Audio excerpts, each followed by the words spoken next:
Once again, our top story, the Big Ten has decided it will have a conference-only season for all fall sports. That includes football. Travel issues and universal testing play key roles here in this decision. Ohio State AD Gene Smith was asked today about his level of concern about the upcoming season. Listen to this. I am very concerned.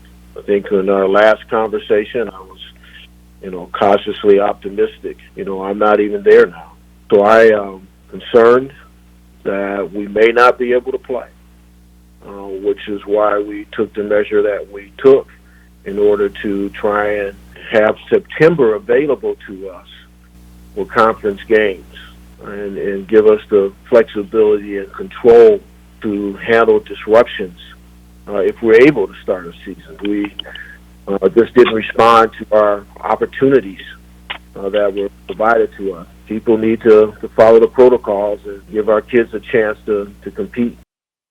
The Big Ten is the first of the Power 5 conferences to make this type of decision for fall sports. Some of the out-of-conference games that will no longer be played this fall include Michigan traveling to Washington for the opener on September 5th. A big showdown a week later featuring Ohio State at Oregon. How about that big rivalry game that same week between Iowa State and Iowa?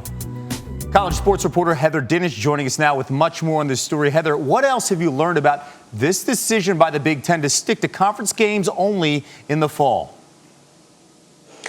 Well, there are still more questions that need to be answered, and one of the things that they're also still considering is whether or not to front load that conference schedule with division games so that if they do have to pause or the season comes to a halt for some reason, they might still be able to determine a champion by winning percentage based on who you played in your division.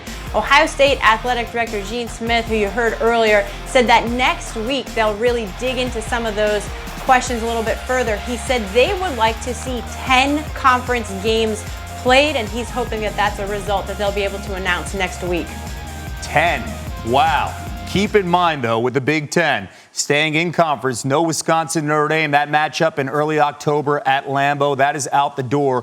You spoke with Notre Dame Athletic Director Jack Swarbrick today. Here's what he said about the outlook on the college football season starting on time. Quote, "It has grown more pessimistic over the past 2 weeks, but I am not to a point to say we shouldn't continue to plan for the potential to open on time. I just think it's less likely. We have to shift our allocations a little bit, a little more time on the planning, the alternatives, and a little less time on planning routine going forward here." Heather, we may see more conferences decide to play conference-only type of games here in the fall, while their other athletic programs are tied to the ACC, that is Notre Dame. What are the dominoes here for the Fighting Irish in terms of scheduling as an independent?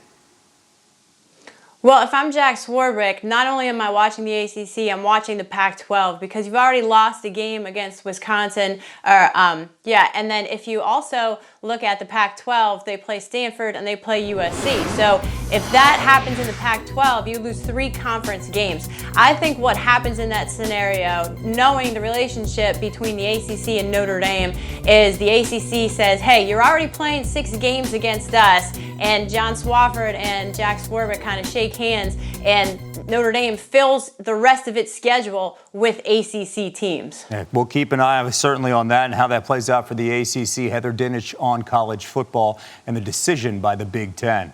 Now, teams outside the Power 5 could get hit hard if more conferences decide to limit the schedule. Bowling Green had 2 Big Ten teams on their schedule to open up the season, at Ohio State, at Illinois. Athletic Director Bob Moosberger had simply this to say: the decision by the Big Ten is the tip of the iceberg. Thank you for watching ESPN on YouTube. For live streaming sports and premium content, subscribe to ESPN+.